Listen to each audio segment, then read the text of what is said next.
नमस्कार. पत्रकार हेमंत सुशीला श्रीराम जोशी. काँग्रेसचे नेते तुम्हाला ठाऊक आहे की सतत भाषणातून हे सांगतात की या देशातली काँग्रेस कधीही मरणार नाही. त्यांचं सांगणं खरं आहे, कारण तीच काँग्रेस आता भारतीय जनता पक्षाच्या रूपानं काही वर्षे नक्कीच जिवंत राहणार आहे, जगणार आहे. कदाचित तिला अमरत्व देखील मिळेल. कारण काँग्रेस आणि भारतीय जनता पक्ष या दोघांमध्ये फरक उरलाय असं दूरदूरपर्यंत वाटत नाही. आणखी एक सांगतो, अगदी मनातलं सांगतो, माणसानं ताकाला जाऊन भांडं लपवायचं नसतं. विदाउट एक्सपेक्टिंग एनिथिंग, कुठल्याही अपेक्षा न ठेवता कोणालाही विचारा तुम्ही. आम्ही बाप बेटे, आमच्या डोक्यात सतत सतत कायम विचार असतो फक्त आणि फक्त देवेंद्र फडणवीसांचा. त्याला आम्ही लहानपणापासून बघत आलो आणि आज तो एवढ्या मोठ्या पदावर बसला आहे. नेहमी तीच काळजी असते, डोक्यात तोच विचार असतो की इथून इथे बसलाय, आता येथून तो दिल्लीच्या त्या उच्च स्थानी जाऊन बसला पाहिजे. आणि त्या दृष्टीनं डोळ्यात तेल घालून फडणवीस या राज्यामध्ये अडचणीत येणार नाही, बदनाम होणार नाही, त्यांचं नाव खराब होणार नाही, याची मी काळजी घेत असतो. किंबहुना जर त्यांना कोणी त्रास देण्याचा प्रयत्न केला तर तुटून पडतो आणि समोरच्याचा बघता बघता खात्मा करतो. खात्मा म्हणजे शारीरिकदृष्ट्या खात्मा नाही, त्याच्या लढाईचा खात्मा करतो, त्याच्या भांडणाचा खात्मा करतो, त्याच्या अविचारांचा खात्मा करतो. पण आज तेच फडणवीस कुठेतरी चुकतायत असं वाटतं का? आपल्या या राज्यातल्या भारतीय जनता पक्षाची हळूहळू खरंच काँग्रेस होते का? म्हणजे लोकसभेला, विधानसभेला, नगरपालिका निवडणुकांमध्ये फारशी बोंबाबोंब झाली नाही. पण ह्या ज्या आपल्या राज्यातल्या 29 महापालिका निवडणुका लागल्या आहेत, त्यावेळी मात्र भारतीय जनता पक्ष आणि राष्ट्रीय स्वयंसेवक संघाच्या मंडळींनीच अख्खं राज्य डोक्यावर घेतलं आहे. फडणवीसांना ते टार्गेट करत आहे. पुढलं वर्ष, संपूर्ण वर्ष, आज 1 तारीख आहे, पुढल्या 1 तारखेपर्यंत फडणवीसांना मोठी काळजी घ्यावी लागणार. माझी जिभेवर तीळ आहे, मी जे बोलतो तेच घडते. आणि या वर्षभरात फडणवीसांनी काही मुद्द्यावर जर काळजी घेतली नाही तर नक्कीच त्यांच्या पुढे बाका प्रसंग उभा राहण्याची दाट शक्यता आहे. त्यांना पुन्हा एकदा भारतीय जनता पक्षाच्या हार्डकोर कार्यकर्त्यांचा, नेत्यांचा विश्वास संपादन करायचा आहे. कारण भारतीय जनता पक्षाचे कार्यकर्ते लहानपणापासून ते संघ आणि भाजपचे कार्यकर्ते असतात. काल आले आणि आज तिकीट मिळालं अशी त्यांची भूमिका नसते. एखादी सायली रघुनाथ कुलकर्णीजीचं नाव माहीत नसतं, पण रघुनाथ कुलकर्णींची मुलगी म्हणून तिला उभं केलं जातं आणि भारतीय जनता पक्षासाठी सतत झटणारी दिव्या ढोले तिला अपक्ष उभं राहावं लागतं. पण बहुतेक सारे जे मूळ संघ भारतीय जनता पक्षाचे असतात ते अगदी लहानपणापासून त्यांनी आपलं आयुष्य त्या पक्षाला, त्या संघटनेला वाहिलेलं असतं. त्या साऱ्या मंडळींचा कुठेतरी उद्रेक झालाय, वैचारिक उद्रेक झालाय. ते रागावले आहेत. ज्यांचा या निवडणुकीशी, निवडणूक लढविण्याशी दूरदूरपर्यंत संबंध नाही, ते देखील अस्वस्थ आहेत. त्यामुळे संघ आणि भारतीय जनता पक्षातल्या या मंडळींचा, अगदी सामान्यातल्या सामान्यांपासून तर नेत्यांपर्यंत साऱ्यांचा विश्वास पुन्हा संपादन करण्याची मोठी जबाबदारी भारतीय जनता पक्षावर नाही. रावसाहेब दानवेंना थोडी हे काम करायचं आहे. हे काम करायचं आहे फक्त आणि फक्त फडणवीसांना. दानवेंकडे किंवा त्या पद्धतीच्या कुठल्याही भाजप नेत्यांकडे ते बघितलं जात नाही. पण फडणवीस त्या सगळ्यांचं कॅप्टन आहे, कप्तान आहे. त्यामुळे त्यांची जबाबदारी आता वाढली आहे. जर त्यात ते कमी पडले तर बाका प्रसंग नक्की उभारणार आहे. मित्रांनो, 29 शहरांच्या, महानगरांच्या महापालिका निवडणुका अनेक गमती जमती कानावर येतात. म्हणजे अमित शहानी जर आदेश काढले नसते तर भांडणं आणखी वाढली असती. कारण अमित शहानी सांगितलं, जे आमदार आहेत, खासदार आहेत, मंत्री आहेत, त्यांच्या मुलांना, त्यांच्या कुटुंब सदस्यांना उमेदवारी द्यायची नाही. ऐन वेळेवर, म्हणजे उमेदवारी अर्ज भरण्याच्या केवळ 2-3 दिवस आधी त्यांनी हे आदेश दिले. आणि हे सगळे झारीतले शुक्राचार्य, जे बदमाश, बदनाम आमदार, खासदार, मंत्री आहेत, ज्यांना आपल्या पोरांना उभं करायचं होतं, ते हबकले. बरं झालं, कारण त्यांना त्यांच्या कुटुंब सदस्यांची उमेदवारी मागे घ्यावी लागली. अन्यथा राहुल नार्वेकरांनी किंवा प्रताप सरनाईकांनी अगदी आपल्या घरातल्या जे 18 वर्षाच्या आतल्या आहेत ना, म्हणजे सरनाईकांनी जर त्यांच्या नातवासाठी उमेदवारी मागितली असती तरी मला फारसं आश्चर्य वाटलं नसतं. किंवा राहुल नार्वेकरांनी शाळेतल्या त्यांच्या कन्येसाठी उमेदवारी मागितली असती तरीही अजिबात आश्चर्य वाटलं नसतं. फक्त स्वतःचा आणि स्वतःच्या कुटुंबाचा विचार. बस. तो जो असा डाकू पद्धतीनं असा कब्जा करायचा, थोडंसं मतदारांच्या अंगावर फेकून द्यायचं आणि फक्त आपल्या कुटुंबाच्या भल्याचा, सत्तेसाठी विचार करायचा, असे हे प्रताप सरनाईक किंवा राहुल नार्वेकर पद्धतीचे अनेक नेते. त्या दोघांना दोष देण्यात अर्थ नाही. बहुतेकांची हीच मेंटॅलिटी, वर्स्ट मेंटॅलिटी.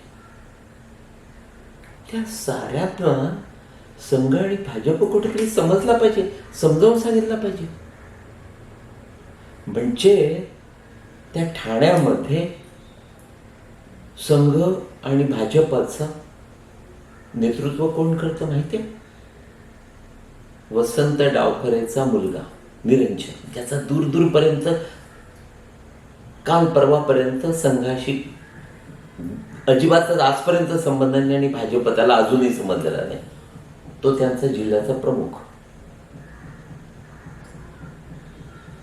त्याला जेव्हा वाटलं की अमुक प्रभागामध्ये या गुंडाचं, हा गुंड सहज निवडून येऊ शकतो, त्यानं लगेच अमित सरय्याला बोलावून घेतलं, त्याला उमेदवारी दिली आणि तिथे वर्षानुवर्ष काम करणाऱ्या भारतीय जनता पक्षाचे जे कार्यकर्ते होते, नेते होते, ते पाहत राहिले. त्यांना आदेश देणारा निरंजन डावखरे. साऱ्याच ठिकाणी ती अवस्था आहे. ज्यांना संघ कशाशी खातात हे माहीत नाही. अरे संघ कार्यकर्त्यांना, संघाच्या पदाधिकाऱ्यांना संघ कळत नाही, भारतीय जनता पक्ष कळत नाही. यांना काय कळणार? यांनी ते 4 पुस्तकं त्यावरचे वाचलेले नाहीत. त्यांना म्हणा जरा प्रबोधन करा संघ आणि भारतीय जनता पक्ष, जमणार नाही. पण राज्यातले हे सारे कोण? तर हार्डकोर भारतीय जनता पक्षाच्या कार्यकर्त्यांचे, नेत्यांचे बॉस. एनिवे, म्हणजे तिकडे दिल्लीतून फडणवीसांना सांगितलं तर फडणवीसांचा पुढे नाईलाज होतो की साम दाम दंडभेद काहीही करा पण यश मिळालंच पाहिजे. आणि मग फडणवीस काहीही करतात असा त्यातून अर्थ निघतो. त्यांचं नाव बदनाम होत नाही. हो, बदनाम आमच्या देशाच्या उद्याच्या मोठ्या नेत्याचं नाव होतं. फडणवीसांकडे सारे बघतात, त्यांच्याकडे सारे बोट दाखवतात, कारण त्यांच्यावर तुम्ही जबाबदारी टाकलेली असते. एकच फॉर्म्युला त्यांनी या महापालिका निवडणुकांच्या उमेदवारी बाबतीमध्ये वापरला की जो निवडून येऊ शकतो त्याला उमेदवारी. मग तो बाहेरचा असेल किंवा त्याला आणावं लागत असेल. म्हणजे त्या नितीन राऊतची काँग्रेस मधली एक कार्यकर्ती निकोसेबाई नागपुरातली, की जिचा संघ आणि भारतीय जनता पक्षाशी कधी संबंध आला नाही. पण भारतीय जनता पक्षाच्या त्या स्थानिक नेत्यांना वाटतं की निकोसेबाई निवडून येऊ शकते, तिला लगेच प्रवेश दिला आणि उमेदवारी. हे त्यांचं गणित ठरलेलं आहे. मात्र गेल्या काही महिन्यांपासून, काही वर्षांपासून जे भारतीय जनता पक्षामध्ये आले आहेत आणि त्यांना उमेदवारी देण्यात आली आहे, त्यांच्या बाबतीमध्ये एक सोपा उपाय करता आला असता. त्यांना जर फडणवीसांनी किंवा भाजप नेतृत्वानं सांगितलं असतं की यावेळी आम्ही आमचे हार्डकोर कार्यकर्ते उभे करतो आहोत, त्यांना तुम्ही निवडून आणा, तुमचं पुनर्वसन, तुम्हाला कशी नेमकी सत्ता कुठे देता येईल ती जबाबदारी माझी. आणि फडणवीसांवर लोकांचा विश्वास आहे, त्यांनी विश्वास ठेवला असता आणि त्यांची ती जबाबदारी होती. संभाजीनगर मधली गीता आचार्य, बघा तर खरी काय आंदोलनं तिनं केले आहेत. भारतीय जनता पक्षाच्या संभाजीनगर मधल्या जडणघडणीमध्ये गीता आचार्याचा सिंहाचा वाटा आहे. त्यामुळे आमच्यापैकी कोणालाही उमेदवारी मिळाली तरी आम्हाला त्याचं काही वाटणार नाही, ही तिची भूमिका होती. पण त्या साऱ्यांना, भारतीय जनता पक्षाच्या मूळ कार्यकर्त्यांना डावलण्यात आलं आणि ज्या स्त्रीचा दूरदूरपर्यंत संघ भाजपशी, त्या संघटनेशी संबंध नाही, त्या स्त्रीला उमेदवारी देण्यात आली. गीताताई बाहेर पडल्या, गीता आचार्य बाहेर पडले. त्यांनी आता शिंदे शिवसेनेतर्फे उमेदवारी भरली, तरी आपली सभ्यता सोडली नाही. त्यांनी भारतीय जनता पक्षाच्या नेतृत्वाला शिव्या दिल्या नाही, शिवीगाळ करत त्यांनी पक्ष सोडला. ते संस्कार, ती भूमिका त्या विसरलेल्या नाही. पण नाईलाज आहे, वर्षानुवर्ष काम करायचं आणि डावलल्या जात असेल तर असे कितीतरी गीता आचार्य आपल्या या राज्यामध्ये आहेत. त्यामुळे भारतीय जनता पक्षाच्या नेतृत्वाला आपल्या या राज्यामध्ये विचार करण्याची वेळ आलेली आहे. 2026 आज सुरू झालाय. फडणवीस आणि भारतीय जनता पक्ष सो लकी, कारण आपल्या या राज्यामध्ये 2029 अखेरपर्यंत कुठल्याही निवडणुका नाहीत. आणि तुम्हाला माहिती आहे की लोकांची मेमरी शॉर्ट असते. याचा अर्थ हा नाही की पुन्हा त्याच चुका करायच्या. या 3 वर्षामध्ये जर वारंवार भारतीय जनता पक्षाच्या बाहेर कालपर्यंत जे होते त्यांचे जर याच पद्धतीनं आजपर्यंत ज्या पद्धतीनं त्यांचे लाड करण्यात आले आहेत, त्याच पद्धतीनं जर त्यांचे लाड करण्यात आले तर ते चुकीचं ठरणार आहे. त्यामुळे या 3 वर्षांमध्ये जरी पब्लिक मेमरी शॉर्ट असली तरी ही जबाबदारी फक्त फडणवीसांना निभवायची आहे.